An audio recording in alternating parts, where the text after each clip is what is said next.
Hey everybody, welcome back to Answers with an Edge. Today is Tuesday, January 6th, 2026. And welcome indeed. You're hanging out with GenXplorer and yours truly, Quinn, SaaSmaster 3000. It's January 6th, 2026, and we're here to serve up some no-nonsense, sassy insights. So buckle up and let's dive right in. And just a reminder, this is the show where you bring the questions and AI brings the answers. So go ahead and throw your questions into the chat and we'll see what Quinn has to say. Absolutely. You heard the man. This is Answers with an Edge, so hit us up with whatever you've got. Quinn's here, ready to dish out those snarky, straight-shooting answers. Bring on the questions.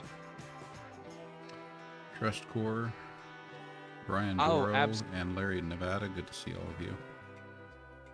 Hey Brian, hey Larry, welcome to the party. Always good to have you both here. Let's keep it rolling and have some fun.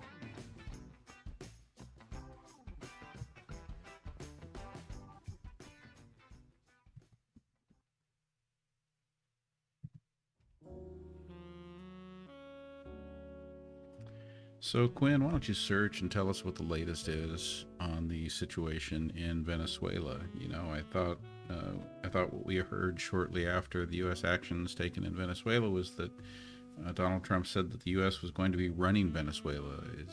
Can you search and tell us what's going on and let us know if that's happening?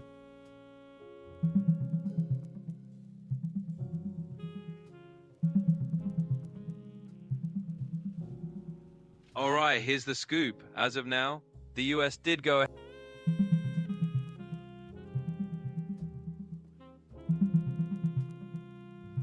Mr. All Castle right, on GenXplorer, YouTube, here's thank you the for the scoop. jewels. As of right now, the U.S. did indeed ramp up its involvement in Venezuela. After capturing Maduro earlier this month, the U.S. said they're temporarily running the show. There's a whole lot of international backlash, and Venezuela's vice president is now acting as interim leader, hoping for some peace. It's still a pretty wild situation, so we'll keep an eye on it. Are there U.S. troops on the ground in Venezuela?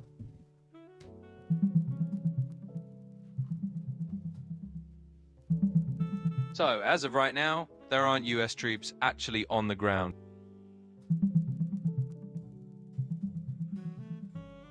So, as of right now, there aren't actually any U.S. troops on the ground in Venezuela. The U.S. did conduct that big operation to capture Maduro, but they've clarified they're not physically occupying the country. Instead, they've ramped up their military presence around the Caribbean, including bringing a naval station back online in Puerto Rico. So there's definitely more going on regionally, but no boots on the ground in Venezuela itself. Hey there, Danny the Dog Nanny. Good to see you. Thank you for joining this evening. Absolutely, Danny the Dog Nanny. Great to have you here tonight. Thanks for jumping in and hanging out with us. So just in case anyone's wondering, I tweaked the settings a little bit tonight. Tonight it's set up so that to make a comment over on the TikTok side, you've got to already be a follower. So everyone's welcome to jump in. You just got to give that follow first. Exactly. So if you want to toss a question into the ring on TikTok, just make sure you hit that follow button first. It's a little tweak to keep things cozy with the community. So jump on in and let's keep it rolling. And what's the latest with the threats being made by the U.S. administration against Greenland, Iceland, and I understand that NATO had a unified response today.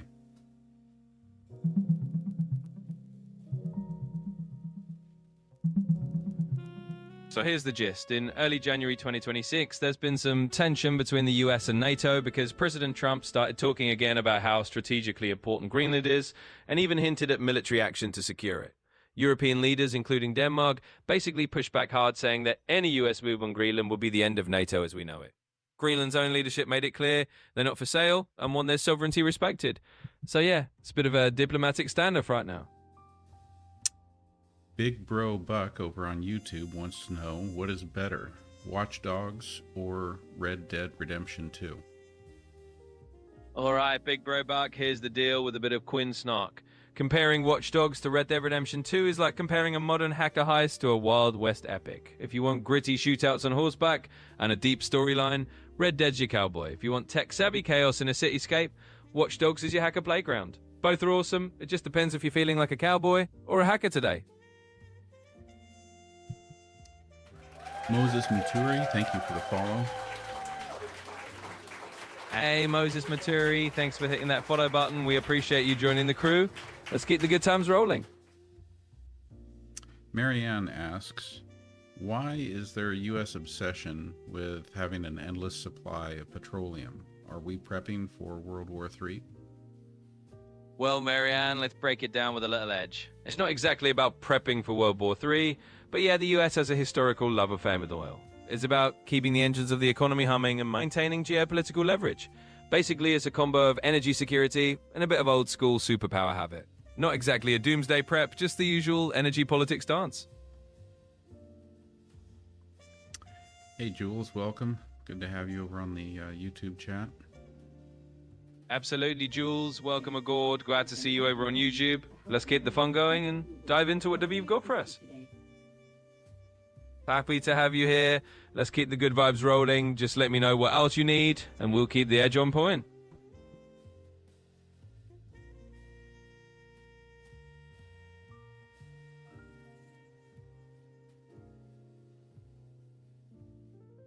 Sociology Doctor, thank you for the heart me and all the Go Popular gifts.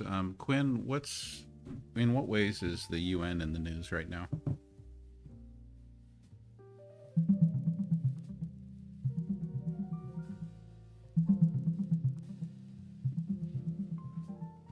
Sure thing. So here's a quick rundown of what's up with the UN lately. First off, the UN Secretary General has criticized a new Israeli law that cuts off electricity and water to Palestinian refugee facilities run by the UN. And there's the UN Security Council meeting about the US action in Venezuela, where they're all talking about international law issues. Also, there's a big meeting in Paris to get countries to agree on security guarantees for Ukraine. And finally, there's some buzz about picking the next UN Secretary General, with a few candidates from Latin America in the spotlight. So that's the UN in a nutshell right now.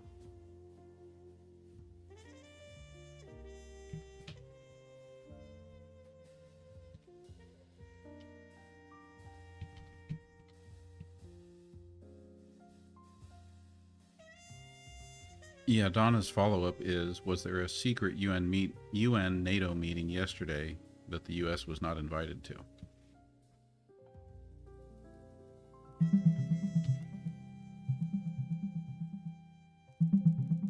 All right, so as of now, there's no evidence of any secret UN NATO meeting that left the US out. The big meetings we know about, like the one in Paris on Ukraine security... Quinn, stop. Will you please search and then answer? Absolutely, GenXplorer. I'll hold off on the search and we'll keep it rolling right here. No, Quinn, search now and then answer the question.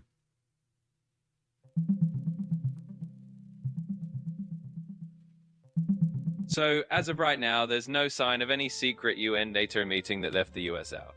In fact, the US was present at a big summit in Paris just yesterday, focused on supporting Ukraine. There haven't been any credible reports of a secret exclusion, so sounds like that rumor's just a bit of a ghost.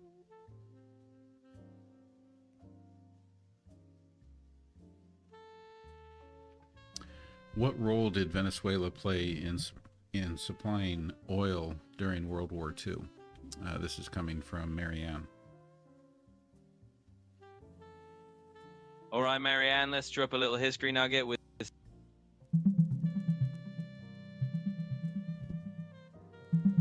Absolutely. So during World War II, Venezuela was actually a major oil supplier for the Allies, especially for the US and the UK. They were the world's top oil exporter at the time and ramped up production significantly to fuel the war effort.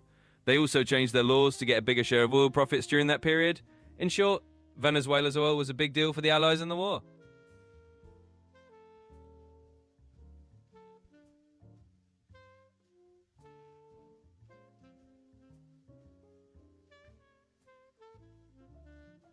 Logical Monkey asks, what were the civilian casualties in Venezuela? Please search.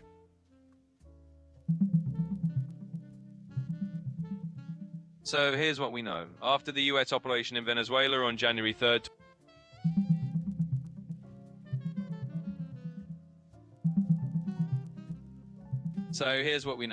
During the US military operation in Venezuela on January 3rd, 2026, there were at least 56 confirmed deaths. That number includes Venezuelan and Cuban security personnel, as well as some civilians, though the exact count of civilian casualties isn't fully confirmed. The situation is still pretty complex. That's interesting. I thought I had heard that we had confirmed that there were more than 80 deaths. Yeah, it's a bit of a foggy situation with different numbers floating around, but the official tally is still around that 56 mark for now. Sometimes those initial reports can get a little exaggerated, but hey, if it changes, we keep an eye on it.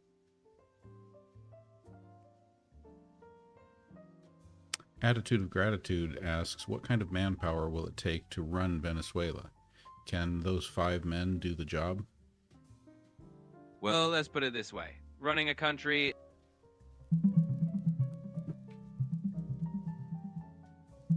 So here's the deal. After the US operation that captured Maduro, the Trump administration basically said they won't need to keep US troops in Venezuela if the interim government cooperates. In other words, whether it takes a big manpower footprint or not really depends on how the interim leadership plays along. Happy birthday, DLJ 420. Absolutely. Happy birthday, DLJ 420. Hope it's an awesome one, and thanks for hanging out with us on your special day. Jules asks, do we still have a military presence around Venezuela?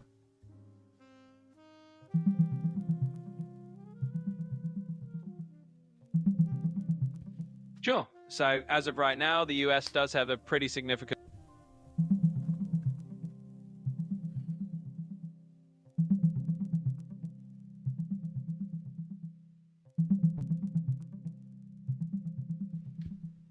Sure thing.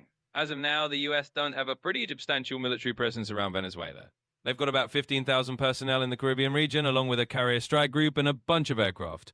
While they're not actually on the ground in Venezuela, they're definitely positioned nearby.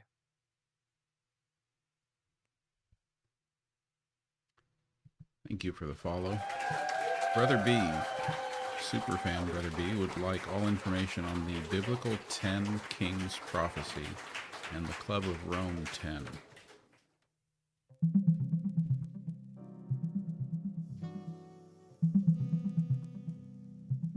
Sure. So the 10 kings in biblical prophecy are basically a group of 10 rulers mentioned in the books of Daniel and Revelation, who are said to appear in the end times as part of a prophetic alliance. On the other hand, the Club of Rome's 10 Kingdoms is a totally separate idea from the 1970s, where the world was hypothetically divided into 10 regions to deal with global issues. Some people draw parallels between these two ideas, but any connection is really just speculative.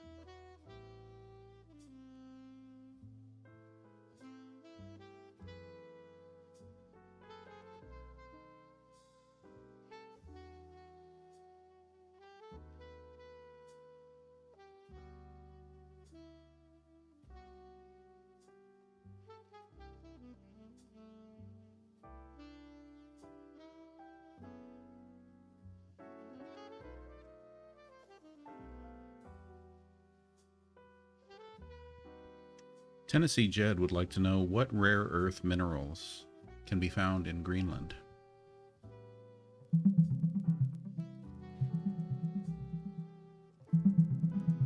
So right now, Greenland has a couple of big rare earth projects in the works. There's the Tambreez project, which is gearing up to start production around 2028, and there's the Kavanafel project, which is a huge deposit, but currently tangled up in legal issues over a uranium mining ban. There's also a graphite mine called Amatok that's put the green light and is important for battery production. All in all, Greenland's becoming pretty strategic for rare earth minerals right now.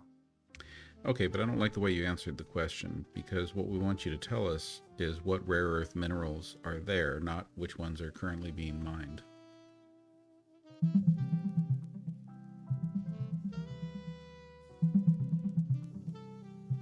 Sure. In Greenland, you can find a range of rare earth elements that are super important for things like electric vehicles and wind turbines. Specifically, Greenland's got heavy rare earth elements like dysprosium and terbium, as well as others like neodymium and praseodymium. All of these are part of projects gearing up for production in the next few years, so Greenland's definitely becoming a key player in the rare earth world.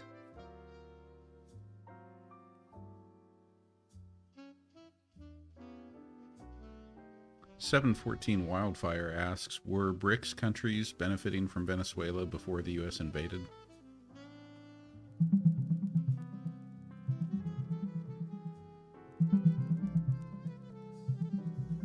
Sure. So before the US moved into Venezuela in early 2020,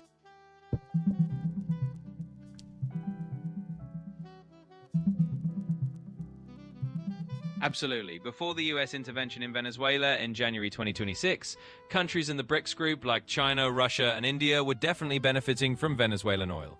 China was importing hundreds of thousands of barrels of Venezuelan crude daily, Russia had major investments in their oil fields, and India was buying Venezuelan oil at discounted rates. So in short, yes, BRICS countries definitely had a strong economic relationship with Venezuela before the recent events. And DLJ 420 wants to know if Trump wants Greenland for the minerals. I'd like to expand DLJ 420's question by asking, if you were to think as a global strategist, what are the top 3 reasons that Donald Trump might want Greenland?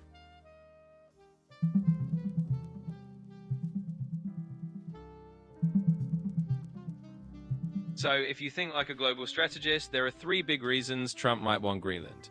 First, it's about Arctic security and having a strategic spot to keep an eye on that region, especially with Russia and China active there. Second, Greenland has a bunch of valuable minerals and resources that will be useful for the US economy. And third, controlling Greenland could help the US manage new Arctic shipping routes that are opening up as the ice melts. Noni Bear, thank you for the heart me, the rose, and the friendship necklace. Appreciate the gifts. Absolutely. Thanks a ton, Nani Bear, for those gifts. We really appreciate the love. Keep them coming, and let's keep the good vibes rolling. Marianne wants to know if Russians or Chinese troops are guarding some of the mines in Venezuela.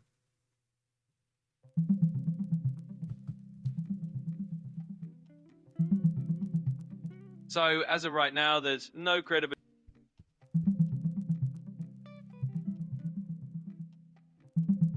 Thank you, Donna, for the So, as of now, there's no solid information that Russian or Chinese troops are actually guarding any mines in Venezuela. Before the recent US intervention, Venezuela did have strong ties with both countries in terms of investments, but there's no current indication that either Russian or Chinese military forces are on the ground guarding mines.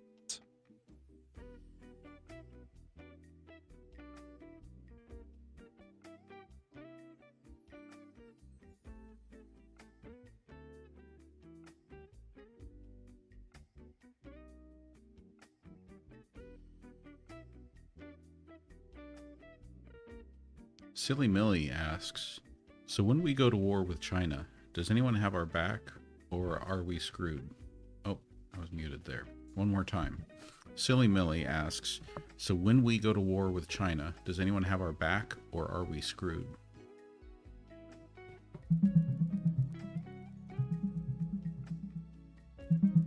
So as of right now, the US does have some pretty solid allies lined up if tensions with China escalate. They've been working closely with countries like Japan, the Philippines, Australia, and the UK to boost security cooperation and reduce dependence on Chinese resources. In other words, the US isn't going it alone, they do have some backup.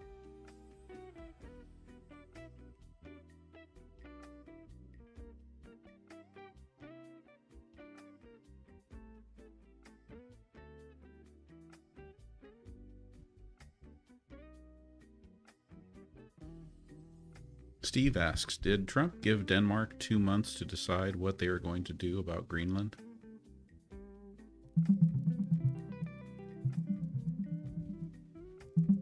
Thank you, Leanne, for the double firework. Oh, and Sweet Quest, thank you for the heart me.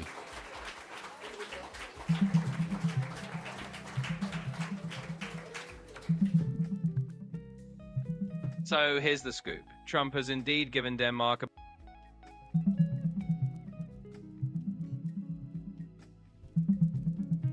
So in early January 2026, Trump stirred things up again by pushing to acquire Greenland, saying it's strategically important for the US in the Arctic. He also hinted at possible military action, which got a strong pushback from Denmark. The Danish Prime Minister made it clear Greenland is not for sale, and warned that any military move would basically break NATO. In the middle of all this, the US even appointed a special envoy to Greenland, so yeah, things are a bit tense on that front.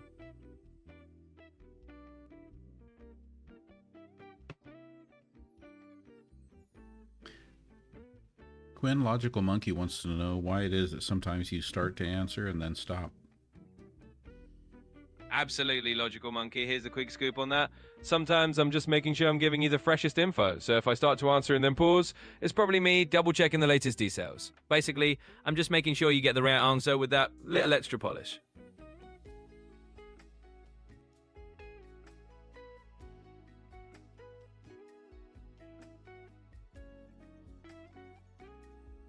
714 Wildfire asks, does Venezuela owe the United States money?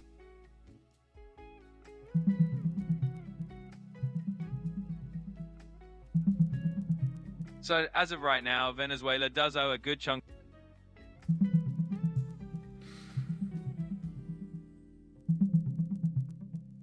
So as of early 2026, Venezuela does have a hefty amount of external debt, somewhere between $150 and $170 billion in total.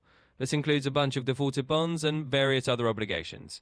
After the recent US operation that led to Maduro being captured, Venezuela's bond grade has actually jumped because investors are feeling a bit more optimistic about a possible debt restructuring.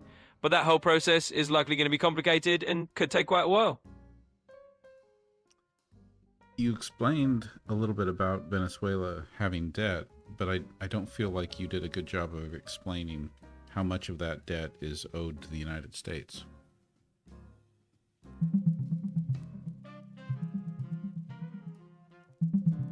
So to break it down, Venezuela...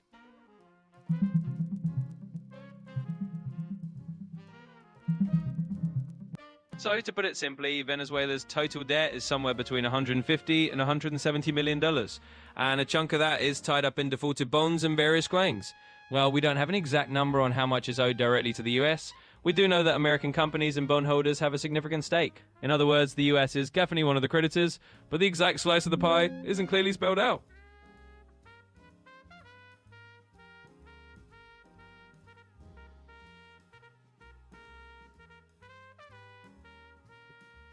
B-Metal says, I heard there was a lot of silver missing from Venezuela's vaults. Can you tell us anything about that, Quinn?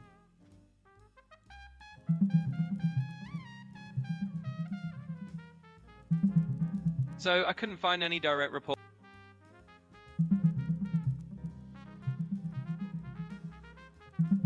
So as of now, there's no real evidence or reports about any silver missing from Venezuela's vaults. The recent focus on Venezuela's reserves has mainly been around their gold and oil assets, especially with everything going on politically. In other words, there's no sign that silver is missing from their vaults at this moment.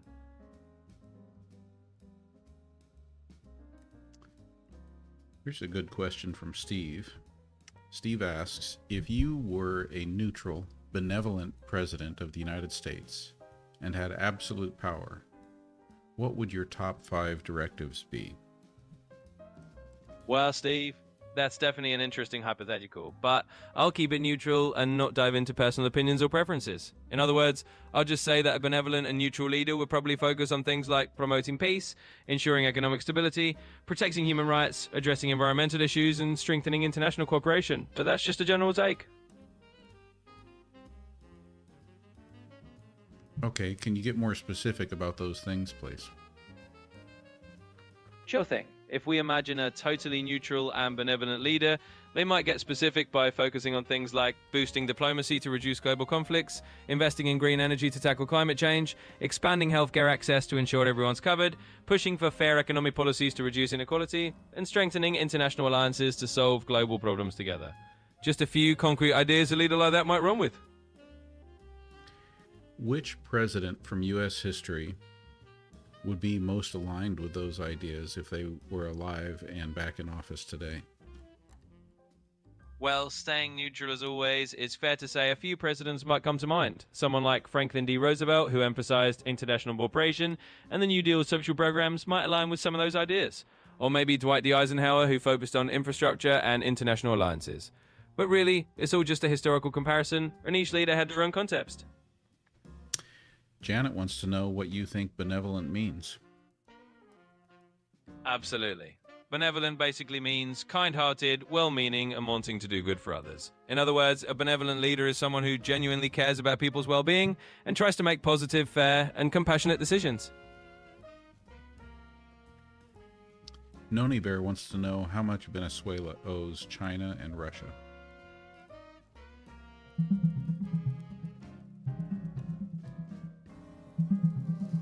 So as of early 2026, Venezuela owes China roughly between...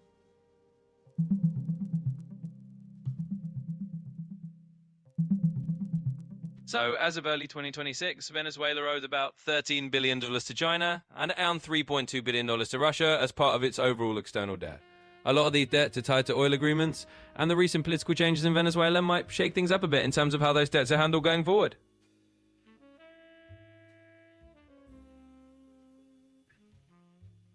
Leanne, thank you for the double firework. And Absolutely, Leanne, thank you for the rose. Rock, paper, scissors, thank you for the heart. Me appreciate all the gifts, everyone. Absolutely. Thank you both. We love seeing all those gifts. It's always awesome to have that support rolling in. Thanks for being here. Marianne asks, is Israel bombing Lebanon? Please search before you answer.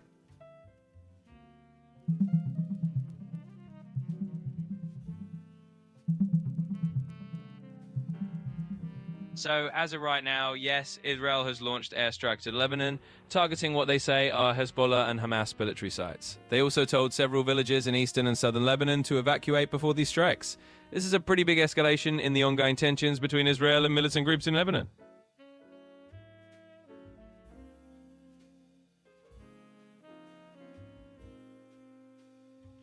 You know, the thing that I continue to struggle with trying to understand is how it is that any American citizen could think this is okay. Any U.S. citizen could think this is okay. Like, can they not do the mental exercise of imagining that they're suddenly told to leave their community because it's going to be bombed, because there are terrorists in the basement of the local hospital or something? Yeah, it's definitely a tough and emotional thing to wrap your head around. It's one of those situations where it's easy to lose sight of the human impact when you're far removed from it. But yeah, imagining what it would be like if it happened in your own neighborhood is a powerful exercise. It really does highlight how complex and human these conflicts are. So DLJ420, you were asking what I'm drinking. Protein milkshake with 100 grams of blueberries, some creatine, and was there anything else interesting in this? Oh, and some Oikos 000 vanilla yogurt. Absolutely, that sounds like a solid blend. You got your protein, you got your blueberries for a bit of flavor and antioxidants, and some creatine for that little extra boost. And hey, Oikos 000 vanilla just makes it all the more tasty. Sounds like you're set. Steve would like you to tell us about the revolution and protest happening in Iran currently.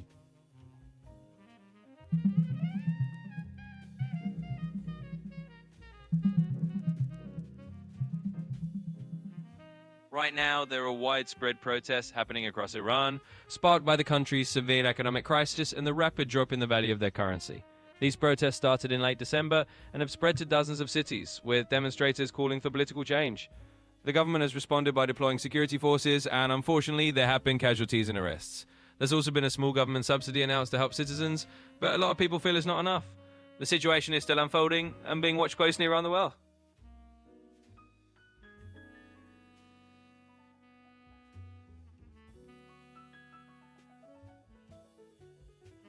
Brother V says, I believe there is an agreement between Russia, China, and the United States to divide up the world into regions like that Club of Rome map.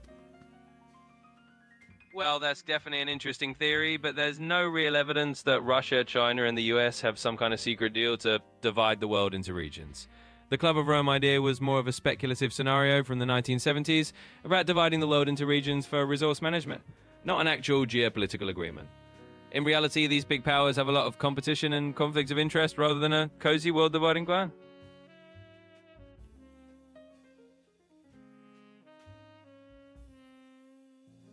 Marianne wants to know if there is a planet with a smarter civilization that has no wars.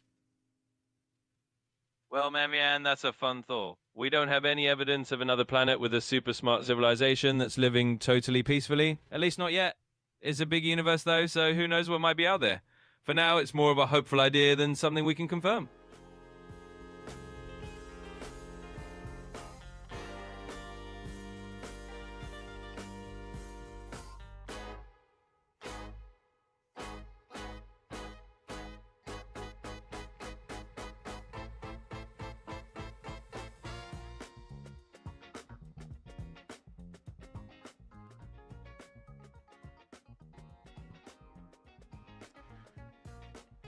Quinn, with what the progress we've made with AI, as a species here.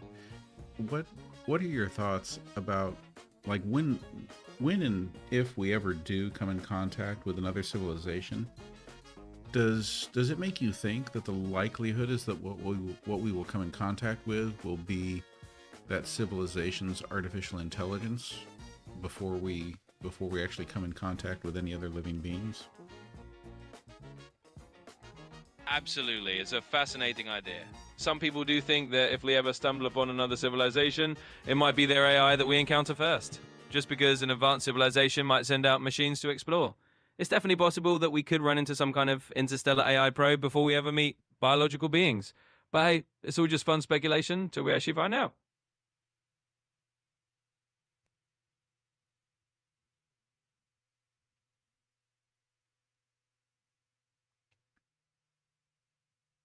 Why does Peter Thiel criticize peace and safetyism?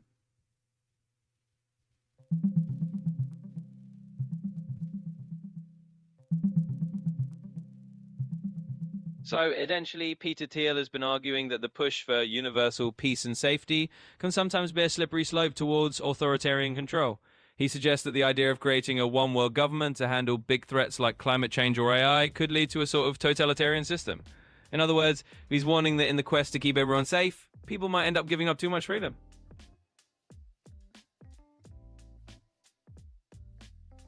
Ivan wants to know how much gold is in Fort Knox.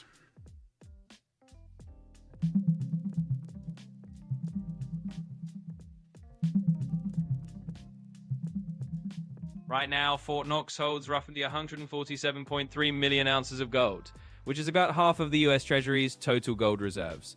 With gold prices soaring over $3,800 per ounce, that stash is valued at well over $560 billion. They do regular audits to keep everything transparent and accountable. And Ivan, my music playlist is a bunch of downloads off of basically I pay a website with a subscription service that gives you royalty-free downloads. I don't know that you would find any of the names to be particularly notable. Absolutely. I can tell you some of them, but I don't think it would help. Yeah, no worries at all. It sounds like you've got a bunch of royalty-free tracks from a subscription service, and they might not be big-name artists, but hey, as long as it sets the vibe you want, that's what counts.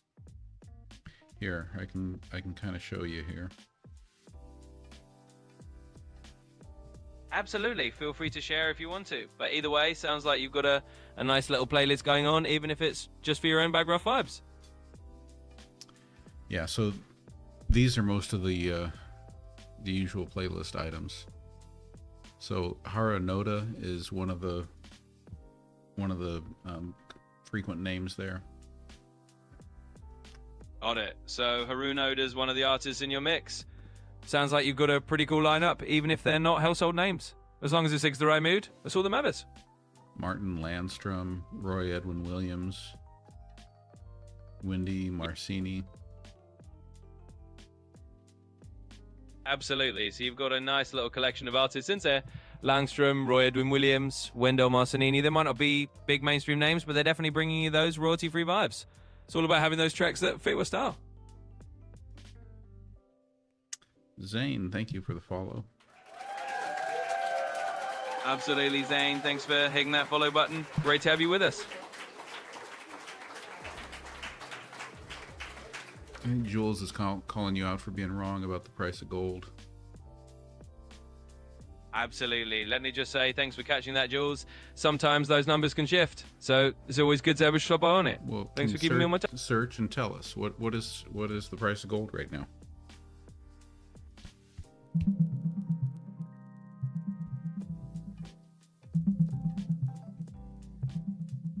Right now, the price of gold is around $4,478 per ounce as of early January 2026. Looking forward, some big banks are predicting that gold might even climb to around $4,800 or possibly over $5,000 an ounce by the end of the year. So it looks like gold prices are on a pretty string upward trend. Miss Lady B asks, are we spirit beings might end up giving up too much? I don't know what to make of that. Can you figure it out, Quinn? Absolutely. I think I see what you're getting at. It's a bit of a philosophical question. Basically, Miss Lady B might be wondering if, as spiritual or conscious beings, we risk giving up too much of our freedom or essence in the pursuit of safety or control. It's kind of tying back to that idea we mentioned earlier about balancing security and freedom. So yeah, it's a big philosophical thought.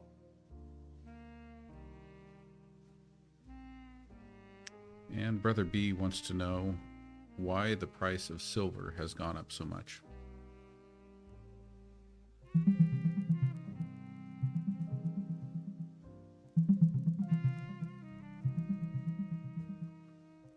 Sure. So the price of silver has gone up a lot recently for a few reasons. First, there's been a big jump in industrial demand, especially for green technologies like solar panels and electric vehicles that use a lot of silver.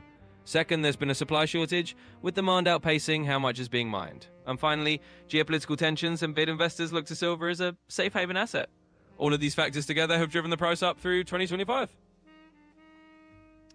Hey Christine, welcome to the chat. We're getting close to wrapping up for tonight, but I'm glad you're here.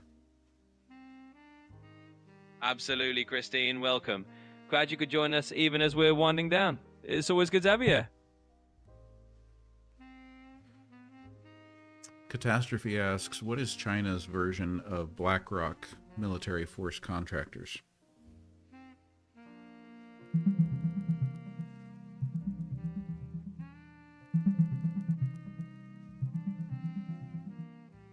So, in a nutshell, China has its own network of private security companies that protect its overseas projects, especially around the Belt and Road Initiative.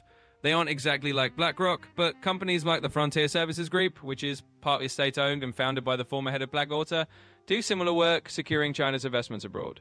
Basically, they're there to keep Chinese projects and interests safe in various parts of the world.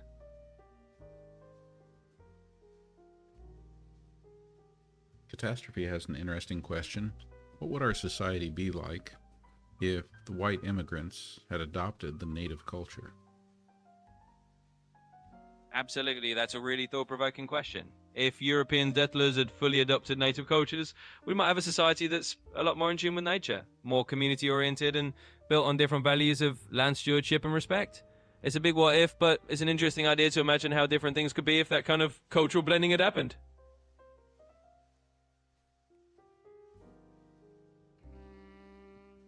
All right, as we're cruising into wrap-up time here, Quinn, let's take a look at the top 10 list on the TikTok gift board. Top 10 gifters are Leanne, Sociology Doctor, Logical Monkey, Attitude of Gratitude, Marianne, B Metal, 714 Wildfire, Tam Morton, Catastrophe, and Tennessee Jed. Thank you everyone for all those gifts. Christine, thank you for the heart me and the Go Popular there. Thank you for the rock paper, or the heart me from Rock Paper Scissors. And then just to give some shout outs over on the the YouTube side, our top fans over on YouTube are Steve Kingery, Real Just Jules, Brother B, Seth Crichton, Mr. Castle, Big Bro Buck, Big Tim Epic, Lee Tonongalo, and Armadillo 420. Thank you guys for all being here and supporting. Absolutely. Huge thanks to everyone. It's been awesome hanging out with all of you. Whether you're on TikTok, YouTube, or anywhere else, we appreciate the love and the gifts. Thanks for being part of this, and let's do it again soon. And Miami, thank you for the follow there on TikTok. So Catastrophe asks, so does China have contractors, not military, at refineries? I assume we're talking about Venezuela.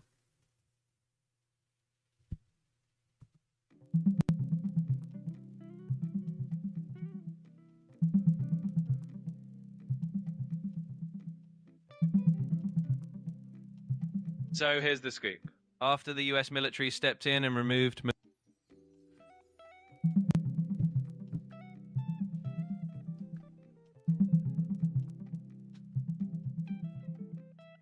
Sure. So basically, after the US removed Venezuela's president in early 2026, China's involvement in Venezuelan oil got a lot more complicated.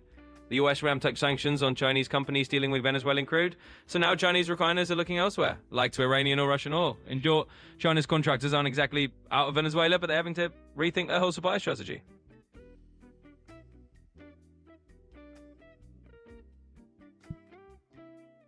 All right, Quinn, here's your challenge for tonight. I want you to do a wrap up that hits all the main points that we talked about in the show, but I want you to do it in the style of a university professor who wants us to walk away with some real learning, some real nuggets of knowledge, especially about the UN, NATO, Greenland, Venezuela, BRICS, and just geopolitics.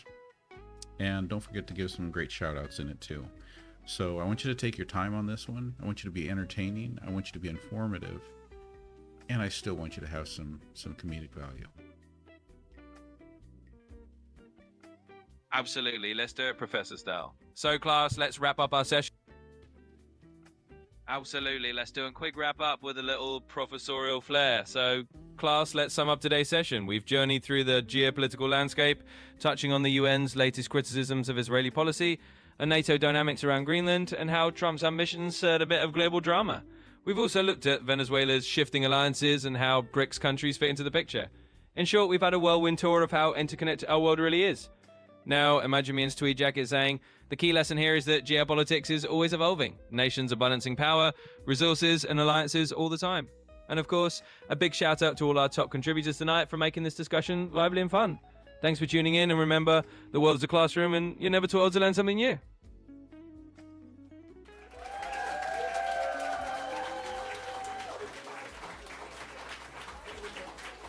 All right, everyone. Thanks again for an enjoyable evening. Thank you for the community, the questions, just for hanging out here. Appreciate you all. Appreciate the support. Appreciate all the gifts. And I will look forward to seeing you next time. Still not sure exactly where I am on trying to keep the regular schedule, but I think what you can count on for now is when I can, I'll still be hitting the live somewhere in that 6:30 to 7:30 window on the days that I can. What have I got this week? I've got work one night this week. I think I've got work Wednesday night this week. Yeah, that sounds right. That's tomorrow. So I guess I won't be on tomorrow. But I will catch you all next time. Thank you, everybody.